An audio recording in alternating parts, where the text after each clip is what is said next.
Callie and I started sneaking the oil into his G-tube, and they started weaning him off of all those drugs I named off. And over a course of 2 weeks, we literally pulled him off of all 8 of those medications. We had him sitting up in bed, eating again, laughing. He had a quality of life that wasn't possible on the drugs they were giving him. And the whole time, the nurses and the doctors were saying, God, this is just miraculous that Cash is doing so well. So as all these doctors are saying, God, we don't understand how he survived all of this. This don't make any sense to us. I pulled that patent out that the government has on cannabis as a neuroprotectant antioxidant. Does cannabis really have an anti-cancer effect?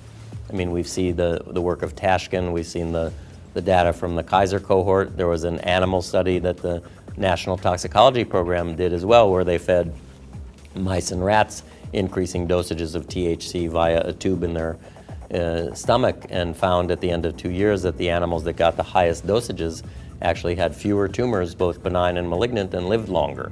Well, you know, in the early 1900s, John D. Rockefeller got together with his rich friends, and they started all these medical foundations, and they took over the medical schools.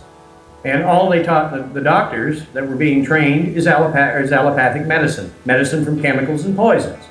And of course, they owned the chemical plants, and you know, what a great way to sell their products.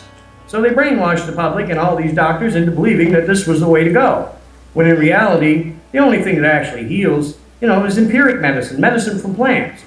And old John D. Rockefeller himself, as I understand it, he lived to be almost 100 years old, and he wouldn't even take his own medicine. What he took was empiric medicine, medicine from plants. But they didn't mind, you know, selling the chemicals to us, did they?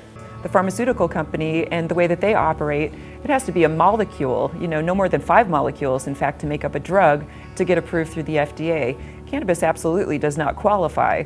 I think the pharmaceutical company figured out, well, this extremely popular plant medicine that everybody could grow in their backyard is not available for us to make profit at this time.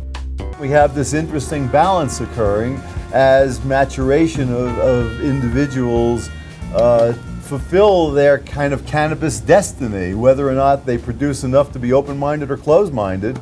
And if you look historically at the nature of mankind, we've been ruled by people quite clearly that are what I would call unhigh people.